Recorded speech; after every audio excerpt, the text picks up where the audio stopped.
Well, welcome back, everybody. Glad to be back for another week. Thanks again for tuning in. Again, this is Black Friday, where these opinions are not for sale. My name is Christian.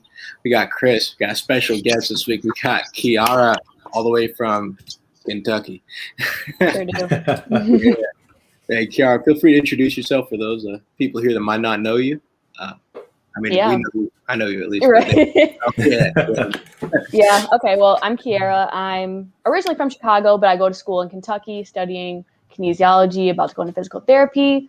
I love politics. I love pop culture. Yeah. Here to talk about some stuff. Pop culture. Oh, we Yeah. always get to go into plenty of that.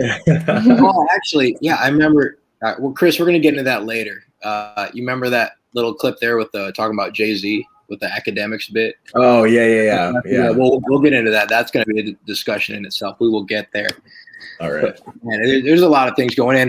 First things first, people, stimulus checks are on the way because President Joe Biden signed a $1.9 trillion stimulus bill that will go into effect. I mean, I don't know when. It's going to get there eventually. But one of the funny stipulations with it is that debt collectors can seize those stimulus checks from you if you're not making payments. So have fun with that, y'all. Don't pay your bills. I mean, here's the thing. We're getting $1,400. We're getting $1,400 on a $1.9 trillion stimulus bill. Where's the rest of the money going? Chris, I think you have an idea where the rest of the money is going. Garbage back into their own pockets. I mean, this is like whenever you see funding, the government funding anything, they're funding themselves. Like if you look on the boards of these companies that they're funding or they're giving money to, it's going to be their cousin, their sister, their brother, their aunt. It's all just government bureaucracy and BS, honestly. Personally, just looking at this, the fact that our government can pass a $1.9 trillion bill and with a clear conscience, with the fact knowing that we cannot pay this money is just ridiculous. Honestly, I'm losing faith in the government. And I have a quote here from Biden that I would like to read because it's kind of funny. It says, look, one of the things that I've been most worried about, and I think you all have been too, especially those of us who've been around 100 years like me, is you've watched people lose confidence in government, Biden said. Yes, I've lost confidence in government because you spend money that we don't have. And Biden is going to die very soon. Like, I'm not wishing he's going to die. It's a fact. He's going to die. He's probably going to die before me. He's probably going to die before you guys. And then who's going to have to pay this back? Ourselves and our children. So all of this money that they're borrowing from his good friends in China and all these other tyrannical governments, we're going to have to pay that back. All of this money that they're sending overseas that in this COVID relief bill, we're going to have to pay that back. It's a waste of money. And people who are excited about $1,400, when I think it costs, I think it was $5,800 per taxpayer. Yeah, do the math. Let's do the math real quick, because I think 5,800 minus 1,400, you're still in the hole. A good chunk of change. So at least you can buy a Louis Vuitton bag with that. So let's all be happy. Yeah, Kiara, what do you think? I mean, my first thing is, what happened to the $2,000? Why did it go down to $1,400? His whole campaign, he was talking about this $2,000. What happened to that other $600? That's the claim is that the first $600 that was sent out, around Christmas time, that's accounted. Counted, okay. Yeah, that's not what he said. No, it's not. No, I think a lot of his voter base is turning on him for that, because they wanted $2,000 checks. They wanted a $15 minimum wage, and none of those things are happening. And then they wanted it, which affects, me a whole bunch, but student loan forgiveness and all that stuff. Now he's backpedaling on that, where it's only up to 10,000. I think it's federal loans. It's not even I know a lot of people are what if I do Discover, Sally Mae, what about that? And it's nope, it's only up to 10,000. So not keeping those promises, I see. Yeah, all those things he had said beforehand. Oh, I'm not going to ban fracking. And the pipeline went out in the first week. Yep. And that's the thing, is we stopped talking about that. And I think we need to keep talking about it. We just lost over 90,000 jobs, American jobs. People lost, the ability to put food on their table, support their families. Awful. And it's only going to continue. He's only going to continue to backpedal on these promises, and that's the only like sweet spot in the fact that Joe Biden won is all the extremely progressive leftists who were like, settle for Biden, guys, settle for Biden because Trump's so bad. Now they're like, Biden's actually a racist, warmongering old white man. Who would have guessed? Like that's what we all have been saying for the last 2 years. If you go back a year and a half, I did not believe Biden was going to be the nominee. I thought it was going to be somebody younger, probably a woman, maybe a person of color, Kamala Harris. I thought it was going to be one of them. And I was wrong because the deep state came in and pulled the little strings. Everyone jumped out, and now Kamala Harris is VP. She's probably going to be president soon. So it's really the fact that they voted for this and they pushed people to vote for this so heavily. And now Joe Biden's doing exactly the thing, going against exactly what they voted for. They wanted their free money. They wanted more free money. They wanted free stuff, free education, universal health care. None of that's going to happen. And Democrats control everything. So I think this is going to help us in the midterms and then in the next presidential election because those moderate voters are going to be like, okay, Democrats did nothing and they had all the power. I'm going to go vote for the other side. So 2022 could be our year, guys. If you're looking to run, you should run in 22.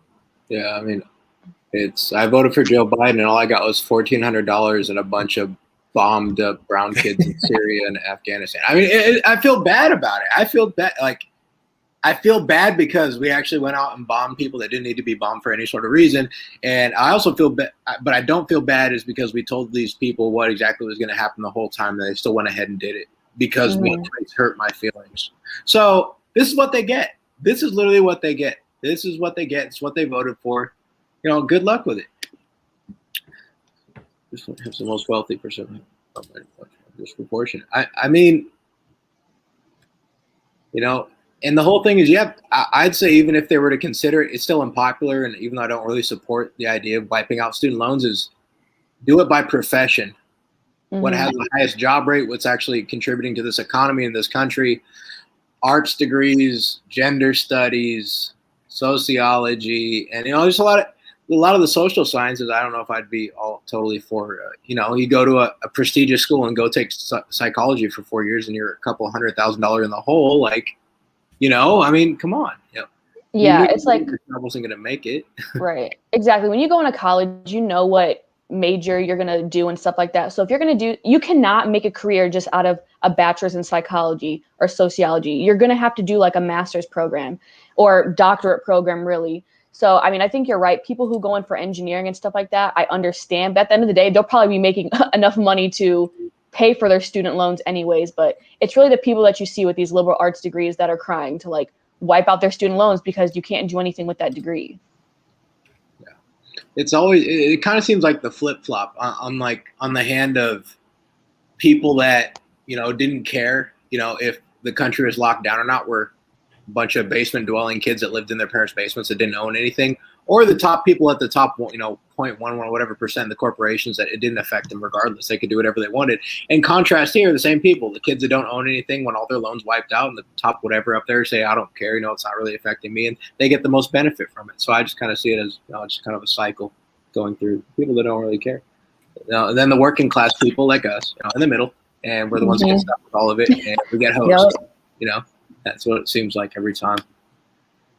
Yeah, it's we're the ones who are going to be we make too much money to get government assistance. We don't make enough money to pay our bills. The way that the government defines wealthy and non-wealthy, it's pretty ridiculous. You have to be like dirt poor, but if you have a good chunk of change, you'll be fine. Just this entire bill has just been useless. Democrats are honestly just ridiculous and pander.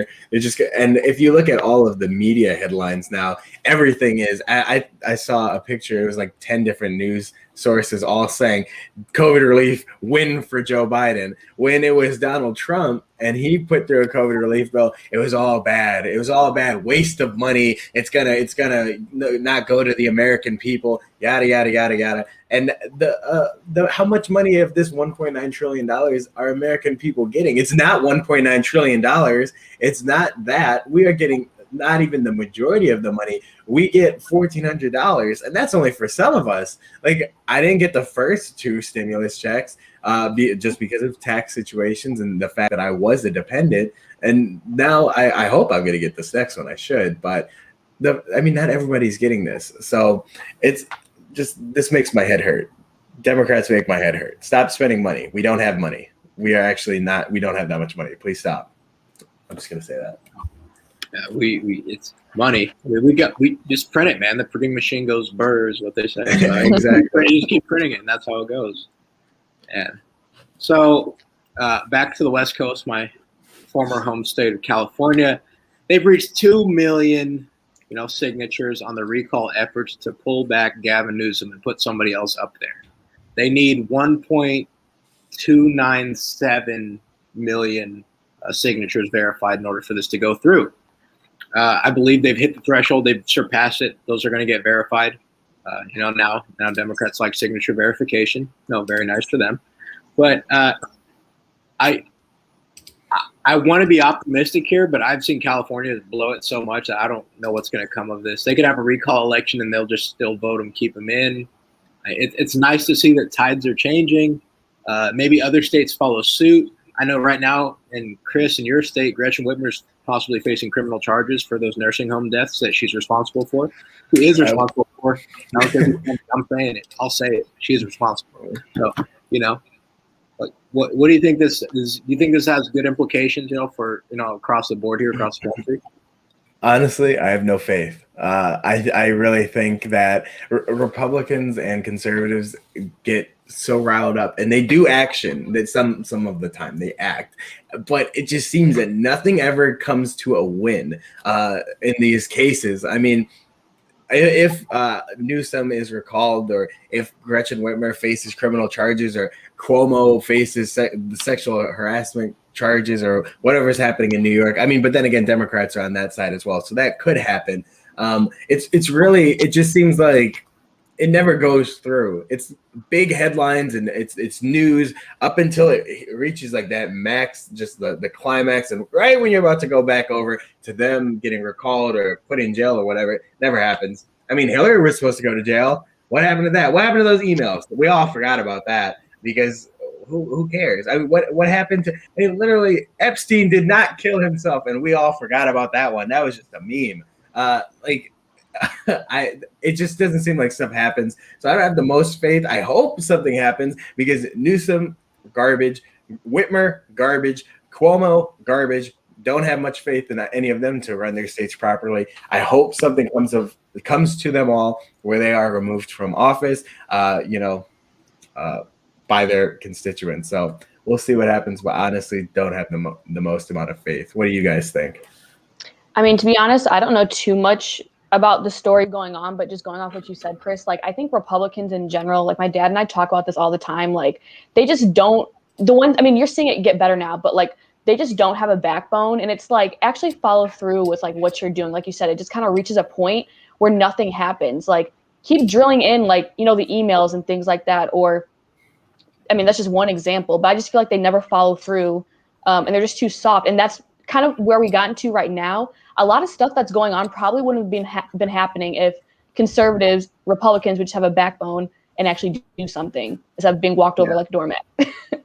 Yeah, I feel like we get played at times too. Right now, we're still talking about Dr. Seuss getting canceled and all these things when we have House bills being passed in favor of gun control. We got a giant stimulus check filled with poison. We've got a crisis on the southern border. Just the other day, Border Patrol in Laredo, Texas, found 2 big trucks filled with over 100 people, being sent across the border. So that's a great implication. Somebody is being trafficked, I guarantee it. Somebody is being human trafficked across that border right there. But we're focused on Dr. Seuss and green eggs and ham. It's all such a game that we're playing. We're part of it. We can't get sucked into that. And that's why I feel like we don't win, is because we get stuck on dumb things, or we just don't fight when it comes down to it. And we kind of forget like what's really in front of us. Mm-hmm. I don't know. I mean, it's kind of frustrating at times. I'm like, what are we doing? So it gets me. Yeah, I agree. Yeah, I mean, I feel like we're, like you said, we're focused on the wrong things. I mean, yes, it's hilarious that they're trying to cancel green eggs and ham and Mr. Potato Head. I'm sorry, Z Potato Head. It's funny, and I love to laugh at the TikToks. I love to laugh at the Instagram comedians who talk about it. But maybe we should, instead of focus on these ridiculous things, let's focus on the actual issues. The fact that Congress is trying to take away your guns. They're trying to impose this amount of money on us, the taxpayer, $1.9 trillion. Yeah, they're going to give us a little tiny bit, just enough to pay your bills. But then watch when taxes go up to the roof and, all of our prices go up because of inflation and you can't afford bread. Yeah, we're seeing that already. The price of groceries is going up. If you ever do some grocery shopping. The price of gas. The price of gas is skyrocketed, but groceries are steadily those things are going up. And people ask, well, why? I'm like, you cancel the Keystone Pipeline and you do all these other, things that hurt jobs. It screws up the supply chain. When you mess up the supply chain, people's charging higher prices because the cost is higher for them to produce their goods. So now we get the short end of the stick here as consumers, and nobody understands why, and they all get mad. No, we should have got rid of the pipeline. Well, I hope you like your high gas prices and your high grocery prices and everything else that's coming with it. And people don't understand. They don't see the big. I don't feel like they don't see big picture stuff. Like what really is going to happen once they support these nonsensical, fantasies. I think Democrats have just kind of mastered the art of distraction. So it's we'll be focused on these little things over here and be like, oh, well, Wizard of Oz, don't look at the man behind the curtain, all this other stuff that's going on. And you'll be focused on this stuff that doesn't make any sense, like green eggs and ham, Mr. Potato Head. Yeah, it's the Democrats are exactly like that. They're like, look, black man shot by police. And then it'll be like, we're trying to take away your guns and just slip it through because they want you. All eyes on them, and then they're going to say emotional things like, we care about you, we're going to wear your dashikis and take a knee in Congress, and we care and we love you, and then they're going to go back to continuing passing laws that only hurt the black community, only hurt minorities, take away your rights, and make you taxed out the place where the sun don't shine, essentially. Mm-hmm. That's where we always end up with it. Okay, so I know, Chris, we talked last week, in the sports world about Greg McDermott at Creighton University getting suspended because he says, hey, guys, we need you to stay on the plantation. I don't know what's going through Greg's head. I don't know. I believe it. I don't know what's going through his head. But, on Monday, I believe he was reinstated. They issued a statement. The players wanted him back. The athletic department never, thought Greg, could come back and do a good job, and that wasn't, worth firing him over. And Greg even himself, offered to resign, and they didn't want him to. And, was it worth firing him over? I could see how they would fire him over. Was it worth firing him over? Is it good that they kept him? Is this what we need to do instead of canceling people? What do you guys think? Just to remind everybody, he said you got to get off the plantation. No, he's trying to keep them all together. He says, guys, I need you to stay on the plantation just a little bit longer. Okay. Yeah. So should he have gotten fired? Honestly, I think it should. And I said this before. Should be up to the team. Let the team make a vote because the coach and the team. That's a close relationship. If you've ever played sports, you're very close with your coach, and it should be up to you. And you'll know your coach. If you're on a sports team, you should know your coach well enough to know, well, is he racist or is he not? And then if the team says they're not offended by it, then everyone else can kick rocks. It doesn't matter. Let the team have that decision. I think it's really stupid, a stupid thing to say. God, the dude, but it could have been legitimate, a mistake, he smacked his head afterward. And I shouldn't have said that. I don't know. It's all about intention. Yeah, I agree. I think that he didn't mean it in that way whatsoever. But the climate that we live in right now, of course, people take the littlest thing and twist it. I don't think he should have been fired over it. It's probably just one of those things dang, guys, I didn't mean that at all. And of course, the players still wanted him, so it's not that big of a deal. Yeah, and the thing is, the relationship between the players and the coach was good enough, and they know his character. The players, they've been around him every single day, honestly, when you do sports and athletics, especially at the high school and collegiate level, like I have, your coach is a person you spend the most time with every single day. So you get to know their character and who they are very, very well. if the players are saying, we want him around, he's a good guy, he's fine, then I would take their word, verbatim. I would say, yep, it's fine. And I think they made the right decision here. What he said, I don't know what he was thinking in his head or how that could have came off, okay, but that's just it's past the point. I don't know. And people come up and say the craziest things. He was like, all right, man, I don't know where you're thinking that, where it was going in your head, but it didn't come out that way. So yeah, but that just goes to show you, like, right now, it's like you make one little mistake and it's like, boom, canceled, potentially canceled. Like, you have to watch like every single thing you say now. Yeah, it knows no bounds and nobody's safe at all. The most woke people will get canceled at the end of the day, so everybody's going to get eaten. Nobody's safe. It's a never-ending cycle, which is so dangerous.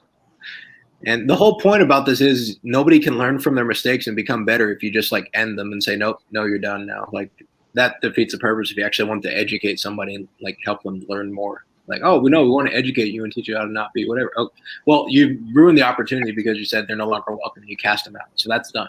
That we're past right. It's over. So yeah, something definitely has to change in that regards. Yeah, it's really just radicalization of hate. If you isolate people who are hateful, they're just going to hate you more, and then nothing gets done. It's just then now you hate them, they hate you, and there starts another feud between whether it's about gender or sexuality or whatever race. It's nothing gets done. It's not a productive way to live your life. I think, like you said, forgiveness is better. I think that there's two types of cancel culture, though. One that is, if it's personal cancel culture, like I'm canceling you as a person, kind of disagree with that. I think, that no one's going to be able to grow and learn from that. I think if it's like canceling like a store or something, like a business, I'm cool with that one. I'm fine with that. That's the free market. Go for that. Cancel Coca-Cola. Don't drink that stuff. They tried to tell people not to be white. So I'm cool with that one. Yeah. Speaking of cancel culture, man, AOC is called on Governor Cuomo as well as Chuck Schumer, and most all the New York congressional candidates is called on Governor Andrew Cuomo to resign. But he says he refuses to bow down to the cancel culture mob. What a great upstanding man of character. Well, what a great guy there, because that's exactly what's happening. It's totally cancel culture, not credible allegations or the fact that he's covering up thousands of deaths in nursing homes that could have been prevented. But, cancel culture, that's why it's cancel culture, because the left gets to define what it is all the time. They just control it. I mean, I don't care. What do you think here? I mean, of all things, keep calling for it. Yeah, I know. It's kind of funny to see like the same side kind of going at it, and they're kind of getting a taste of their own medicine with cancel culture and things like that. But yeah, that's kind of funny to see, actually. Yeah, it's Andrew Cuomo is now saying that he's not going to bow down to cancel culture, which is funny because on that side of the aisle, cancel culture is like the religious cult. If you go against who's getting canceled, then you must be canceled too. So, and it's just coming out more and more people are saying that he should be removed or he should resign, et cetera, et cetera. And I saw a theory. I want to see what you guys think about it. I have no idea. I did not look into this. Just a thought that I saw. Somebody saying that the reason so many woke leftists in New York are calling for him to resign is because they want the attorney general to take his place, who is much more woke and much more left-leaning, progressive. I have no idea who the attorney general is. It's just something I saw, which would make sense because progressives really only care about themselves and their woke, crusade. So what do you guys think about that? Be careful what you wish for. I mean, all the time it's like, yeah, we're going to get Cuomo out, but who's replacing him? Just the same thing as in Portland, Oregon. Everybody wants, Mayor Ted Wheeler because he's absolutely awful and is responsible for deaths, in the city of Portland with Antifa and everything. They want him to resign. The person running against him is a full-blown communist and probably 20 times worse than he is. So what do you guys want to do about it? It's tough. You want to get the bad person out, but they're going to get replaced with somebody even worse than what they have already.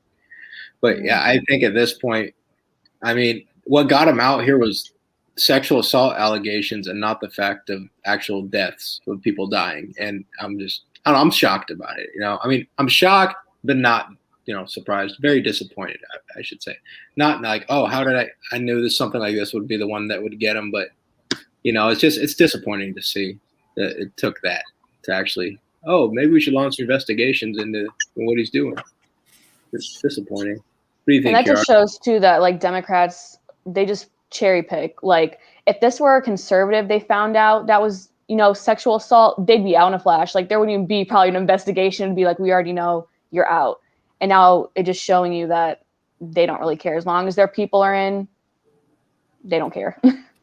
Exactly. And they waited till he reached like 4 victims to come forward. Like that's the threshold, guys. If it's 4, that's too far. It's even for a Democrat, but 1 is all it takes for a conservative to be torn to shreds, called a rapist, called all types of awful words, and to ruin their life, essentially. I mean, that's what happened to a lot of conservatives. Good old Brett Kavanaugh. They wrecked his whole thing over Blasey Ford, who didn't remember anything. Couldn't remember what was going on, but they literally decided to go try to wreck his whole life. And that's why I'll never forgive Kamala Harris for what she did. You guys got to remember how she slandered that man's name and all the things that they said to Brett Kavanaugh. I'll never forget that. Some Republicans and some conservatives might. I'm not going to forget that. That's why when this all goes down, they're like, no. I remember Brett. I remember what happened there. I'm not going to forget. There's such a different standard for people with different ideas. There's different rules for them. There's different rules for us. And I'm tired of playing by them. I'm sick. I'm absolutely sick of it. Yeah, it is.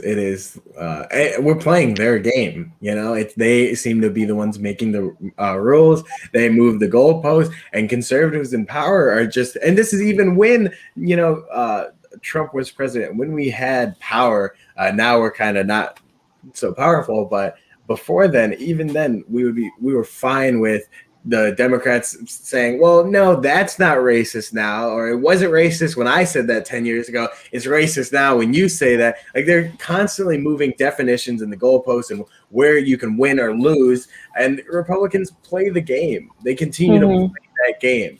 And I think I'm not coming out with a solution. I don't know how to fix this. I'm just saying that I've noticed that it seems like we play the game. We play a losing game all the time. I don't see how we can really dig ourselves out of this hole if Democrats are the ones that can tell us what's racist or how you can win an election or when you can add a state to the union. Like they're continuously just kind of stacking things up on their side. No. Yeah, I agree. And it's a losing game. It really feels like a losing game.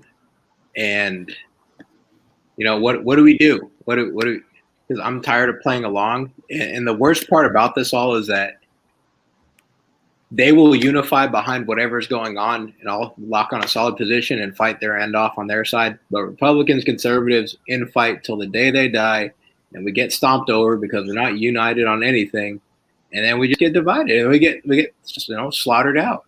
And then we have dumb factions within, like the Lincoln Project, come up in the election year, and all these other things. McCain Republicans in Arizona, and then we just have a whole mess on our hands. And it's just it irks me. It irks me beyond belief. I'm sick. I'm absolutely sick. Oscar says, "Hold them accountable." That's right, Oscar. Very true. Hold them accountable. Got to do it. There's just no other way around it. You have to hold people accountable. Maybe we'll be able to celebrate the 4th of July with a few friends this year. Maybe, just maybe. Only if Joe Biden says so. Remember that. If he says you can't, you better not barbecue. He's watching. Big Brother's always watching. Can't believe that. On Independence Day of all days, it doesn't mean anything anymore. What is independence? What's liberty? I forgot. Maybe the government can give me another stimmy check and remind me. Goodness, just how the mighty have fallen. This country.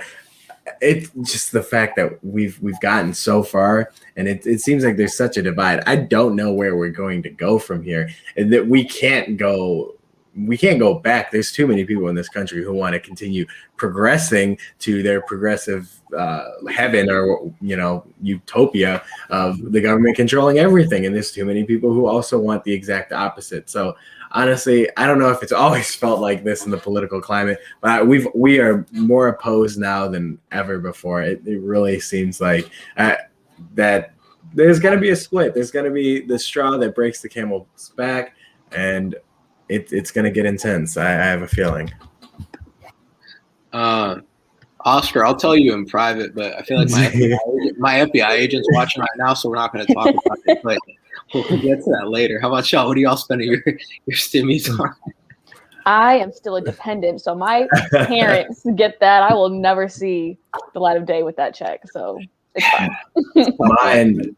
Mine, luckily, I'll get mine, and then I'll get hopefully my daughter's. I heard that my daughter will get one as well, so I'll get double. And whatever I spend it on, guys, just for the FBI watching, it sank in a boat accident off the coast of Lake Michigan. So unfortunately, it's at the bottom of the lake. What I spent my money on. So it already happened. It already happened. Well, it will happen. Let's just say 2 weeks from now, I'll be in a boating accident, guys. Don't worry.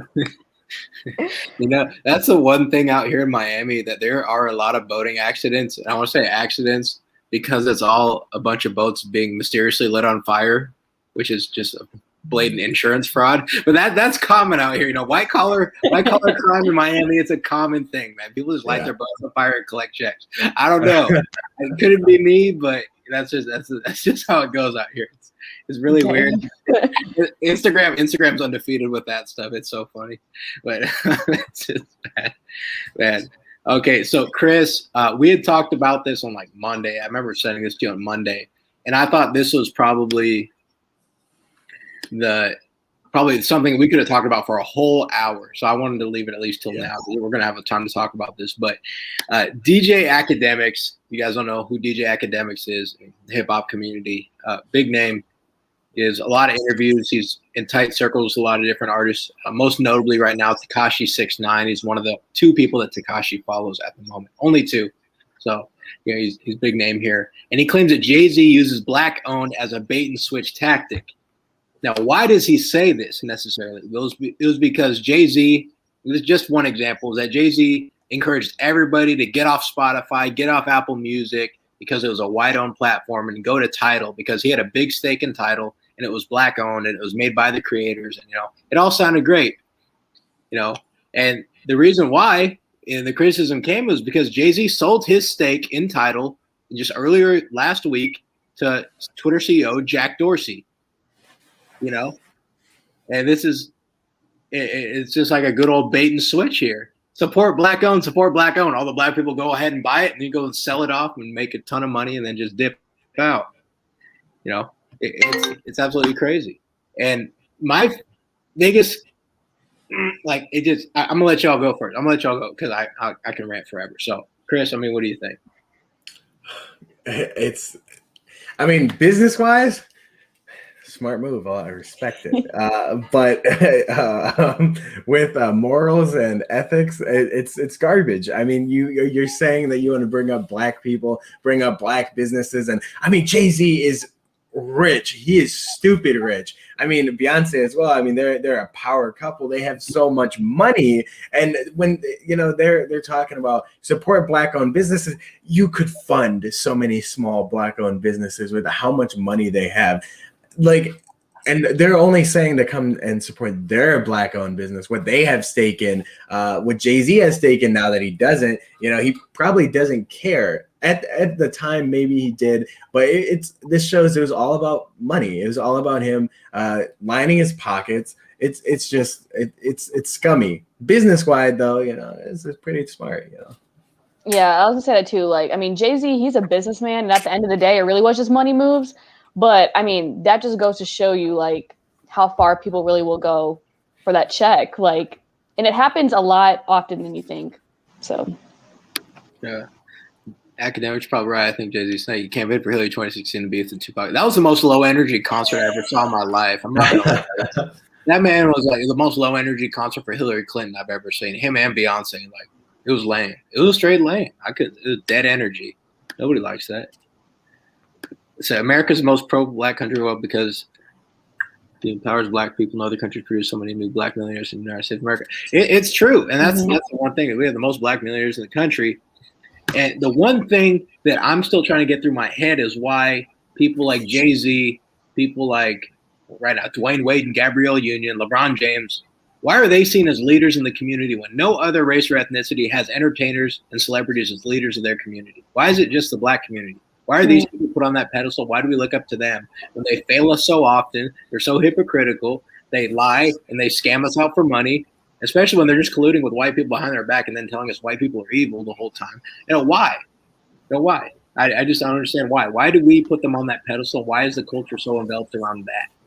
And is this a reason why we can't get ahead? Per se.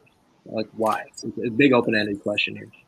Yeah, I mean, every kid wants to be the next LeBron James or the next Jay-Z. I mean, I went to a majority of Black high school. Every person wanted to go to the NBA or be a rapper or go to the NFL. I mean, that was like the top three. Everybody wanted to do that. Everybody had that aspiration. Everybody was sending me their SoundCloud. And, I believe in people and, shoot for the stars and whatnot, but it's just not going to happen for everybody. And the fact that we only look up to these massive millionaires and billionaires and celebrities who haven't gone anywhere near the hood, or rappers who haven't gone anywhere near the hood in probably 20 years, and say that they're like the face of the hood or the Black community or whatever. It's kind of ironic because so many rappers won't go back to where they're from. I mean, good reason. They'll probably can't blame them.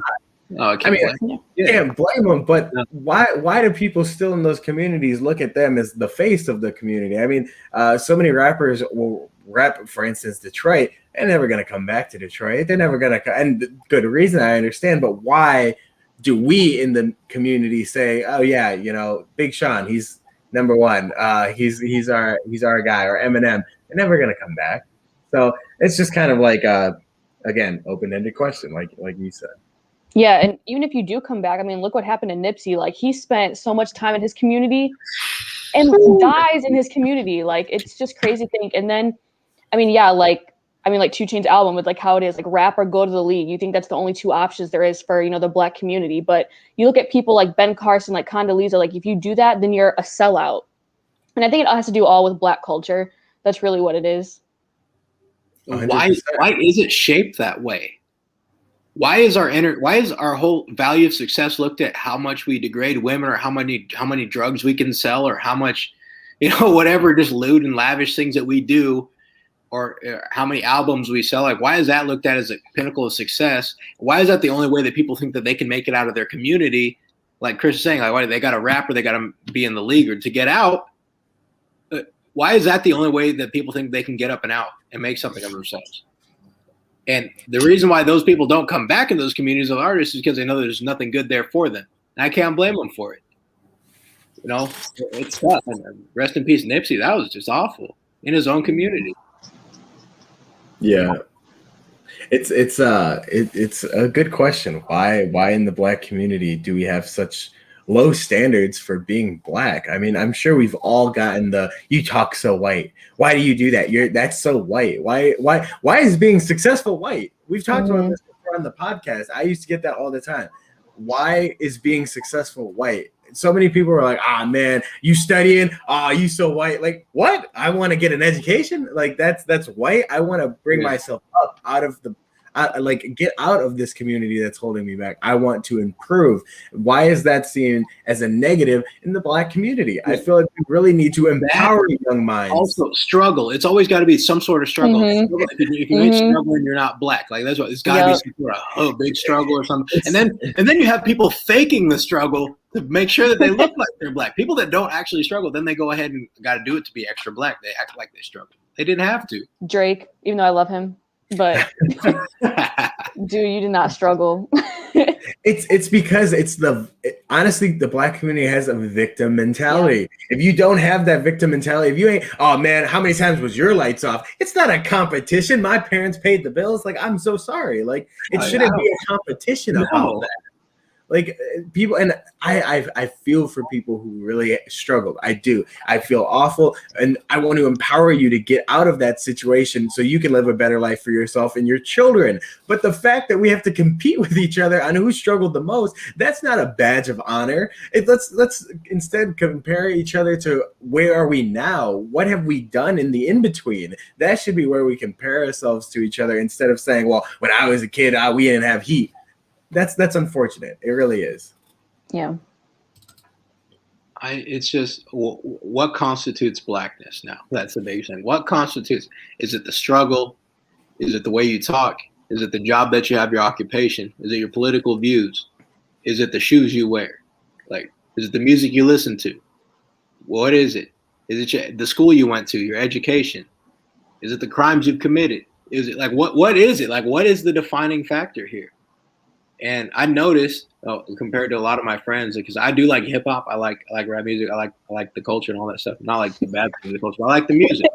But most of the people that I listen to are people that haven't been incarcerated. I just noticed it. I'm like, wow, like everybody I'm listening to here, they haven't been in jail, they haven't been in prison, just naturally. And the people they like listening to was like thug gangster rap, and it's like people that have been, and I'm just like, it's not just my thing. I just don't gravitate towards it. I don't know what it is, but it's just not my type of music, not the vibes for me. I'm sorry, I listened to that music. A lot of them have been incarcerated, but no, I mean hey, it's the music's the music. I mean, no, I got you. But yeah, I think that's just yeah, just whatever. But I think that's a really good question though, because it's like, I mean, my sister and like even myself, I haven't gotten it too much, but my sister, like, she's darker than I am, and they're like, because she speaks with like has grammar when she speaks, they're like, oh, you're acting white. Like, that just baffles me how you can speak a race. Like, what? Man, because we don't use ebonics every time we speak. I'm like, come on, like, yo, I'm gonna use ebonics the whole time to like prove something. Like, I don't know. Yeah. I don't know. I've been in Florida for like almost 2 years, South Florida for closing on a year here in a little bit, but I don't speak like I don't know Florida. Florida. Like, I don't have none of that. Like, and I've heard Atlanta people talk. I don't have none of that Atlanta talk either. Like, it's just not me. Like, I'm not picking that up. That doesn't make me like I just can't pick it up like that. I mean, at a certain point, it's like it's just the way that you're raised. I mean, people, Baltimore, Atlanta, Detroit, people talk so differently, and they want to make that as like a part of their identity. The struggle as a part of their identity.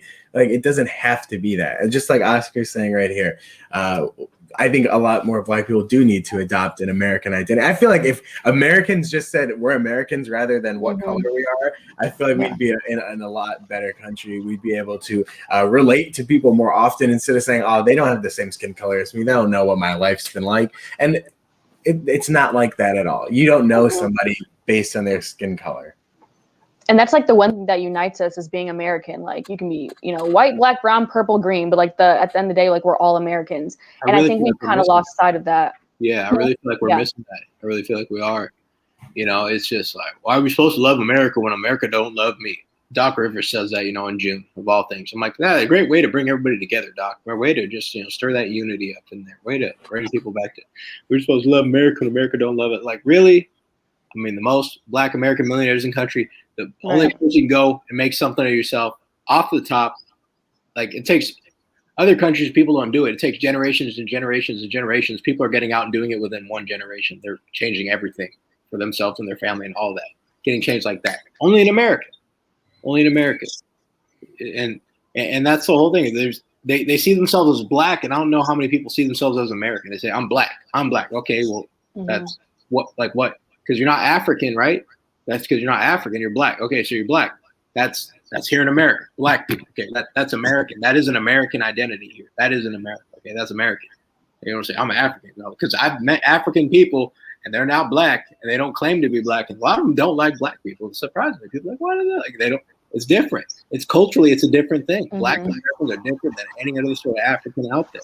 Yeah, different. But we are Americans, and that's the one thing I wish more people would realize and just like take more pride in. But I don't know. I don't know what it's going to take. The media pushes a race war about every year for every election. It just keeps going on, and people buy and drink the Kool-Aid, and they believe we're so much more divided than we really are.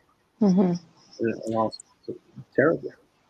That actually reminds me of a story. When I was in high school, I believe it was my senior year, the teacher, my English teacher, she wanted us to kind of get into a circle and kind of just introduce ourselves as the start of the year. And we had to say one thing about ourselves. And most people would say, like, I'm Black, I'm, whatever race they were. Instead, I said I was American. And everybody was like, "Oh, you're not American. You're not white. Yada yada yada." And even my teacher kind of rolled her eyes when I said that. And the reason I say that is because I'm half white. I'm half black. I was born here. I don't identify with being Irish or being black. I've never been to Ireland. I've never been to Africa. I don't identify with either one of those. I identify with where I was born in America. And it's actually coincidentally a couple years later, I saw her at a Bernie Sanders rally. So yeah, probably makes sense that she wasn't too big of a fan that I said I was an American. So. No. And I mean, the thing is, you go overseas and they see us. What do they call us over there? They call us Americans. I mean, like, what? Mm-hmm. Oh, so like we're recognized on a global scale as Americans, but yet we're over here and we don't. Mm-hmm. We don't know our own selves. Like, I don't, you know, it's just. It's almost like a cuss word now. Like, oh, you said you're American? Like, yeah, I am. that American flag's triggering, man. It's crazy. It is. It's triggering. It's something else. People get mad. They get mad. I wear my American flag. What are they called? The mask that you just pull up. I forget what they're called, but yeah. Yeah, there you go. The gator masks. I wear mine. It's an American flag one, and I have people just like me side eyes when I just wear it, whatever, and I just wear it because the gator mask is so much more comfortable than the ear loop ones, and people just give me side eyes and dirty looks. I'm like, look, it was cheap. Yeah, just leave me alone. Really, too much. Only America we innovate and power we make music. Is you proud of hip hop? I mean, I'm proud of some of hip hop. I'm not proud of all of it. You know, Pac had his stuff going for him. I'll definitely appreciate it. That was a different era of rap music in the '90s. You know, people back then were the dealers. Now everybody hears the users and abusers. It's a different era. It's a totally different race of music now. When you look and see it all. It's totally different. Now you have rappers getting indicted for their lyrics because they're literally admitting and confessing to crimes in their songs. I mean, it's just literally seems to have gone down too. People just be dumb. I don't know. I know. It is mind-boggling. I just get so, and back to the main topic here is that there's so many of these influencers and celebrities that push the whole pro-black agenda when in reality it's all being led by a white corporation at the top somewhere. There's some other agenda being pushed, whether it's Dwayne Wade and Gabrielle Union mutilating their poor prepubescent son and turning him into a girl, and then getting all the woke points from Hollywood and everybody around them for it, and just getting patted on the back and saying, yeah, that's okay, that's the black community now. Like, well, since when? I don't know. Just all these things that happen, and we're just supposed to say, yeah, that we got to support them because they're leaders in our community. And like, how much until we just say, no, they're not. And we're tired of them, and we've had enough of the nonsense. I just want to know when. When is it just enough? Yeah, it seems like we're gonna reach that point. I mean, I'm hoping that we really do start asking those hard questions. It just seems like we're getting so divided in this country. It's insane. Especially in those months between the election where everyone was kind of unsure on what happened to January 6th, that was the most buildup in this country and like political opposition that we've probably seen in the last like 60, 70 years. It's insane. We literally had people die over it. And I think it's only going to increase, especially with Joe Biden in office. He's awful. He's not the unifier. He's not going to unify this country. He is probably going to be the opposite. And when he kicks rocks and Kamala Harris takes over, she's going to be even worse. Yeah, I just think that, I mean, within the past, like I was talking to my cousin about this actually, like when I was younger, I could not really remember like younger being like 12, 13. Could not remember really politics being talked about that much. Like, she would say when she was younger, she would ask her aunt, like, oh, so who'd you vote for? And she's like, that's not something we really talk about. Like, you keep it to yourself. Now everything is just politicized, and that has just separated everybody even more.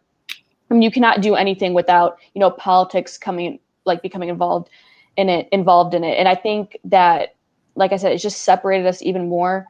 And I think we are more alike than we are different, but you got different factors, especially the media, that kind of separates us all.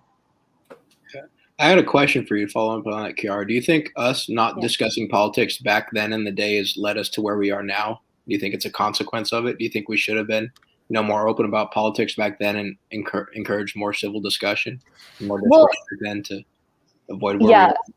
I got you. Yeah, I think we could have talked about it a little bit more, but like I know like my parents, like my dad's super into politics, so I'd hear him talk about it, but it wasn't like in every day we would hear something, or the news would be like, okay, here's what's happening in politics, and it was like, oh, pop culture, here's what happened. But now it's like every little thing. I think that back then we also didn't like cancel people for if they were Democrat or if they were Republican or things like that. We actually acknowledged people if they had a different view than you, and we didn't bash them for it, or you just went on with your day. But now it's not like that anymore. It's I don't know. It's really, really shifted. Really shifted. I don't think it's for the better. I think it's definitely for the worse. Yeah.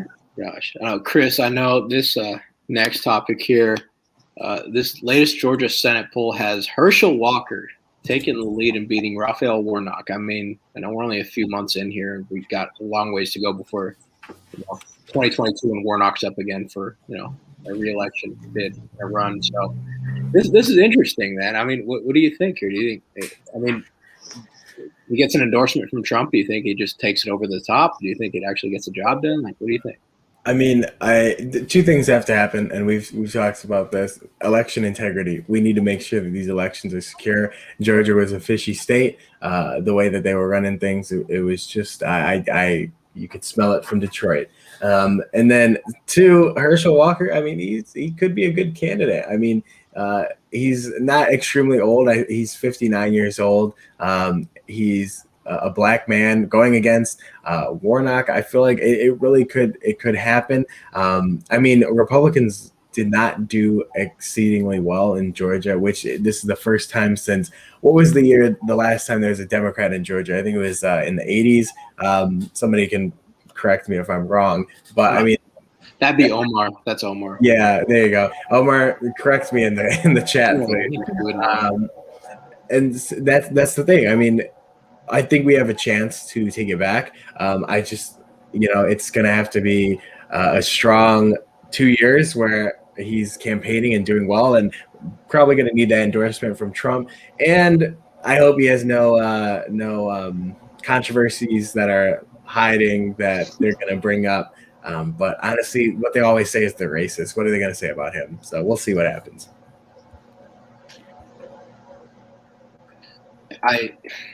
We totally dropped the ball, and I don't know. I mean, well, with election security, that was a big thing, and then also just having lame candidates in Georgia kind of kills the vibe. I think Herschel Walker's a burst of fresh energy. I'd like to see it, but again, like Chris says, none of it matters unless we secure what's happening in the election process. If we're dropping off ballots at 4 a.m., nothing different is going to happen. So yeah, it's a big if, but it's nice to see.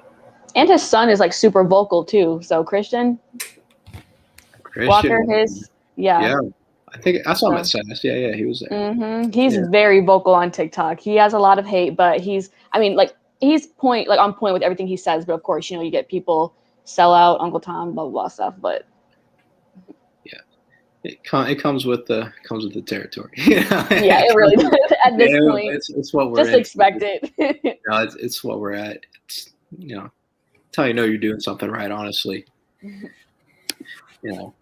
it's. I mean, the state of politics now, like as everything's going, it's either. I mean, everything's centered around this lockdown. So if you want to do something, and I've tried to hang out with friends back home in California, and like, hey, you want to go out? Let's go out and go to the restaurant and say, oh, maybe when it's safer. Oh, maybe when it's it's really changed everything.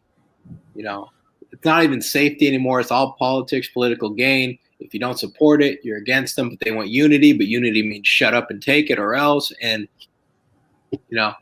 I think we're pushing towards a giant conflict. I don't want to say it's a second civil war, but it's something's gonna happen. It's not going to be good.